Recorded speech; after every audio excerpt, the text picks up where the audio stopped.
నేను సునీల్ కుమార్, భూ చట్టాల నిపుణు, న్యాయవాది, నల్సారి విశ్వవిద్యాలయంలో అనుబంధ ఆచార్యులుగా పనిచేస్తున్నాను.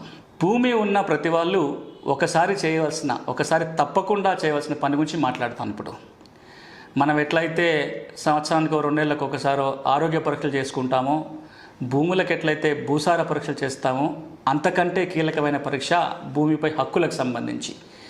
ఎవరెవరికైతే భూమి ఉంటుందో, భూమి ఉన్న వాళ్ళందరూ ఒక్కసారన్నా భూమి హక్కుల పరీక్ష చేసుకోవాలి. ల్యాండ్ రైట్స్ టెస్ట్ అంటాం. అంటే మీ హక్కులు భద్రంగా ఉన్నాయా లేదా తెలుసుకోవడానికి పనికొస్తుంది ఈ పరీక్ష. అంతేకాదు, మీ హక్కులు భద్రంగా ఉన్నా సరే ఈ పరీక్ష కోసం మీరు ఏదైతే కాగితాలు పోగేస్తారో ఎప్పటికైనా ఈ భూమి ఉన్నంతకాలం, ఆ భూమి మీ చేతిలో ఉన్నంతకాలం ఆ హక్కులు కాపాడడానికి ఈ రికార్డులే మీకు ఉపయోగపడతాయి.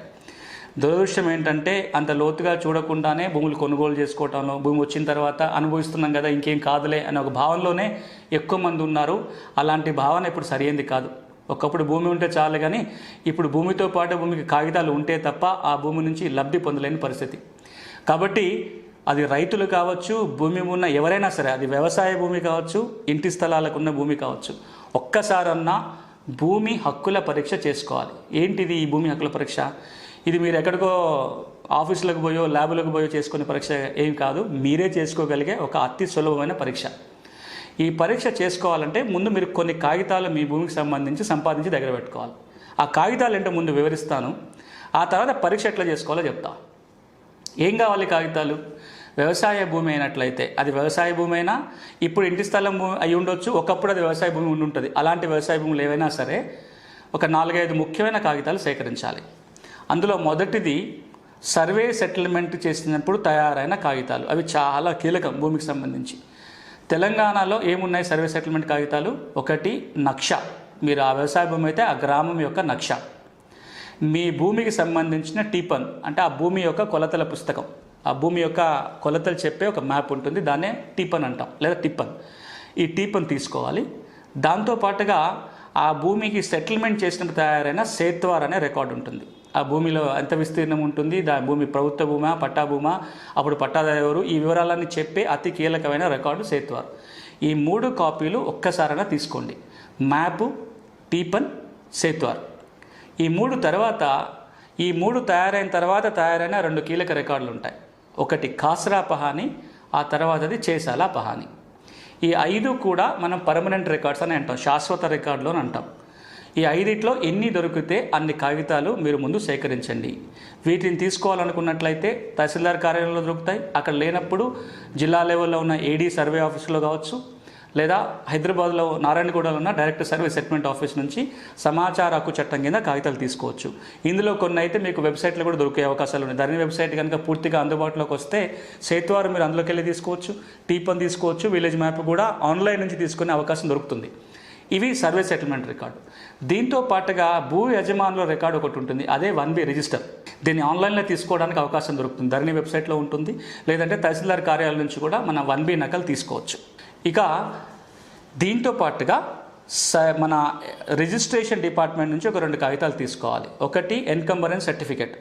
వాళ్ళు నిర్వహించే ఒక రిజిస్టర్లోకి వెళ్ళి ఎప్పుడెప్పుడు ఏ కొనుగోలు జరిగినాయనే ఒక రికార్డు మనకి ఇస్తారు.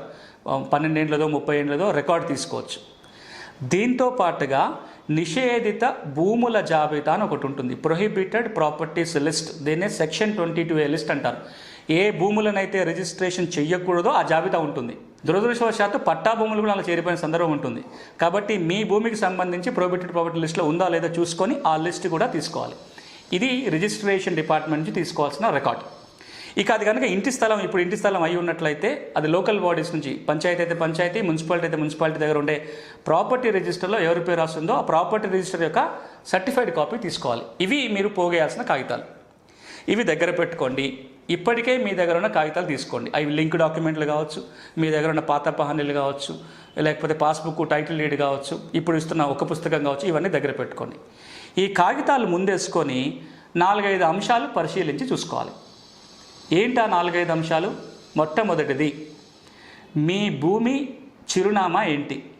భూమికి ఒక చిరునామా ఉంటుంది. మనిషికి పేరున్నట్టే భూమికి చిరునామా ఉంటుంది. భూమి చిరునామా అంటే survey number, sub division number, revenue గ్రామము, దాని హద్దులు, విస్తీర్ణం. ఇది భూమి చిరునామా. ఈ భూమి చిరునామా అన్ని రికార్డులు ఒకేలాగా ఉండాలి. మీ సర్వే నెంబరు సేత్వార్లో అదే ఉండాలి, 1Bలో అదే ఉండాలి, పహానీలో అదే ఉండాలి, మీకున్న పాస్ పుస్తకం టైటిల్ కూడా అదే ఉండాలి. ఈ చిరునామా అన్ని రికార్డులు అదే ఉందో చూసుకోండి. విస్తీర్ణం కూడా మీ సర్వే నెంబర్లో ఎంత విస్తీర్ణం ఉందో సేత్వార్లో అదే విస్తీర్ణం ఉండాలి, పహానీలో అదే విస్తీర్ణం ఉండాలి, 1Bలో అదే ఉండాలి.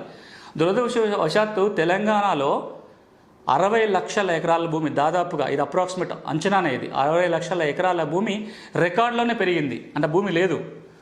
భూములు కొలిచినప్పుడు తయారైన సేత్వార్ రికార్డు చూసి ఇప్పుడున్న పహాన్ని పోల్చి చూస్తే 60 లక్షల ఎకరాల భూమి అదనంగా వచ్చింది రికార్డులలో. అంటే పాత వాళ్ళు తీయకుండా, అమ్మినవాడు తీయకుండా కొత్తవాడికి భూమి కీయటము, లేకపోతే అసలు రికార్డుల కోసం భూమి పుట్టించడం, రకరకాల కారణాల వల్ల భూమి పెరిగిపోయింది. ఇప్పుడు మీరు అంటున్న భూమి రికార్డులోనే ఉందా, వాస్తవంగా చూసుకోవాలి కదా. ఇది ఫస్ట్, అంటే భూమి చిరునామానే వెతుక్కోవటం. 2, భూమి క్లాసిఫికేషన్, అంటే స్వభావం ఏంటో చూడాలి. ప్రభుత్వ భూమా, పట్టా భూమా, ఇనామా, అసైన్మెంటా, లేకపోతే ఫారెస్టా, ఇది ఏ కేటగిరీ కింద వస్తుందనేది చూడాలి. ఇది కూడా సేత్వార్లో ఏది ఉంటే అది కరెక్ట్. సేత్వార్లో ఒకలాగా, పహానీలో ఒకలాగా ఉంటే దానికి కలెక్టర్ ఉత్తర్వులు ఉండాలి. కలెక్టర్ ఉత్తర్వులు లేకుండా కనుక భూమి స్వభావం మారితే అది కరెక్ట్ కాదు. సో మీరు పట్టాభూమి అనుకోవచ్చు, కానీ పాత రికార్డు ప్రకారం అది పట్టాభూమి కాకపోవచ్చు. అది ఖరీజ్ ఖాతానో లేకపోతే గవర్నమెంటో అసైన్మెంటో అని ఉండొచ్చు. అది ఏముంది అనేది వెరిఫై చేయాలి. ఇది 2వది. 3వది, భూమి యజమాని ఎవరు. మీరు అనుకుంటున్నారేమో మీరు భూ యజమాని అని, కానీ ఆ టైటిల్ లీడ్ ఉండాలి, 1Bలో ఉండాలి. ఈ 1Bలో పేరు ఉన్న వ్యక్తికి సేత్వార్లో ఏదైతే పేరు ఉంటుందో ఈ వ్యక్తికి లింక్ ఉండాలి. అంటే ఆ సేత్వార్లో ఉన్న ఆయన దగ్గర నుంచి 1Bలో ఉన్న ఆయనకి భూమి ఎట్లా వచ్చింది అనేది ఆ లింక్ సరిగా ఉందా లేదా చూడాలి. ఇది ఓనర్ చూసుకోవాలి. ఇక 4వది, ఎవరి స్వాధీనంలో ఈ భూమి ఉంది అని వెరిఫై చేయాలి. అది పహానీలో సాగుదారి కాలంలో ఎవరి ఉంది, ఫీల్డ్లో ఎవరు ఉందో చూసుకోవాలి. ఇవన్నీ చూసిన తర్వాత నెక్స్ట్ చేయాల్సింది ఏంటంటే, ఇప్పుడు మీకు సమస్య ఏది ఉందో అర్థమైపోతుంది. ఇవన్నీ పరిశీలిస్తే భూమికి ఏం సమస్య ఉందో మీరు రాయండి. ఈ భూమికి 76 రకాల సమస్యలు ఉండే అవకాశం ఉంటుంది. ఇందులో ఏదో ఒకటో, 2, 3 మీకు సమస్యలు ఉండొచ్చు. దాన్ని ఐడెంటిఫై చేయండి. మీకు చిన్న ఉదాహరణ చెప్తాను. మీరు సమస్య లేదని మీరు అనుకుని ఉండొచ్చు, కానీ మీరు ఎప్పుడైనా మీ నిషేధిత భూముల జాబితా చూసుకున్నారా? చాలాసార్లు ఈ సందర్భంగా చెప్పినప్పుడు మీకు పట్టాభూమే మీరు అనుకుంటున్నారేమో, అది నిషేధిత జాబితాలో ఉంటే ఇప్పుడు సమస్య కాకపోవచ్చు. రేపు పొద్దున మీరు రిజిస్ట్రేషన్కి పోయినప్పుడు వాళ్ళు రిజిస్ట్రేషన్ చేయరు. ఇంకోసారి పాస్బుక్ కావాలని రాదు, ఎందుకంటే అది రిజిస్ట్రేషన్ జరగకూడదు కాబట్టి. చాలామందికి విషయం చూసుకోలేదు. అది చూసుకోవడం చాలా సులభం. మీరు దానికి సబ్ రిజిస్ట్రార్ కార్యాలయానికి పోవాల్సిన పని లేదు. మీ చేతిలో కనుక ఒక స్మార్ట్ ఫోన్ ఉంటే దీంట్లో రిజిస్ట్రేషన్ వెబ్సైట్ ఒకటి ఉంటుంది. మీరు గూగుల్లోకి వెళ్ళి తెలంగాణ రిజిస్ట్రేషన్ టైప్ చేస్తే ఒక సైట్ ఓపెన్ అవుతుంది. IGRS తెలంగాణ రిజిస్ట్రేషన్ వాళ్ళ వెబ్సైట్ ఓపెన్ అవుతుంది. ఆ వెబ్సైట్లోకి వెళ్తే కింద క్రాస్ మార్కు, దాని పక్కన ప్రొహిబిటెడ్ ప్రాపర్టీస్ అని రాసి ఉంటుంది. ఆ లిస్టులోకి వెళ్ళి మీరు జిల్లా, మండలం, రెవెన్యూ గ్రామం సెలెక్ట్ చేసుకొని సర్వే నెంబర్ వైజ్ అని క్లిక్ కొట్టారనుకోండి, మీ ఊళ్ళో ఉన్న నిషేధిత జాబితాలో నెంబర్లన్నీ వచ్చేస్తాయి. మీ నెంబర్ ఉందా లేదా చూసుకోండి. ఈ వెరిఫికేషన్ చేసుకుంటే మీకు 76 రకాల సమస్యలు ఏది ఉందా అనేది మీకే తెలిసిపోతుంది. ఇది మీరే చేసుకోగలుగుతారు. ఇందులో కనుక సమస్య ఉంది అని తేలితే అప్పుడు మీకు ఇంకొక 2 స్టెప్స్ చేయాలి. దానికి కొంత న్యాయ పరిజ్ఞానం ఉన్న వాళ్ళు, చట్ట పరిజ్ఞానం ఉన్న వాళ్ళు మాత్రమే చెప్పగలుగుతారు. లాయర్ దగ్గరికి వెళ్ళాలి, లేదా రెవెన్యూ పరిజ్ఞానం ఉన్న వ్యక్తికి వెళ్ళాలి. వాళ్ళు ఏం చేయాలి, ఈ సమస్య ఏ చట్టం పరిధిలోకి వస్తుంది, ఎవరి దగ్గరికి వెళ్ళాలి పరిష్కారానికి అనేది మీరు తెలుసుకుంటే ఆ సరి అయిన చోటకే పరిష్కారానికి వెళ్ళాలి. MRO కాంపిటెంట్ ఆఫీసర్ అయితే MRO దగ్గరికి వెళ్ళాలి. MRO దగ్గరికి వెళ్ళకుండా ఇంకెన్ని చోట్ల వెళ్ళినా MRO దగ్గరికి వెళ్ళకపోతే సమస్యకు పరిష్కారం దొరకదు. కాబట్టి ఏ చట్ట పరిధిలో సమస్య ఉంటుంది, ఏ వ్యక్తి దగ్గరికి, ఏ అధికారి దగ్గరికి, ఏ కోర్టుకు వెళ్ళాలని తెలుసుకొని మీరు పరిష్కారం చేసుకుంటే ఈ మొత్తం కార్యక్రమం చేయడానికి కాగితాలతో మీకు అయ్యే ఖర్చుకు 500 రూపాయలు, 1000 రూపాయలు ఒక సర్వే నెంబర్కి అవుతుంది. 2-3 సర్వే నెంబర్లు ఉంటే 2-3 వేల రూపాయలు ఈ కాగితాలకి, ఈ పనికి ఖర్చు అవుతుంది. కానీ ఇది చేయటం వల్ల లక్షల కోట్ల విలువ చేసే మీ భూముల్ని కాపాడుకోవడానికి ఇది చాలా ఉపయోగపడుతుంది.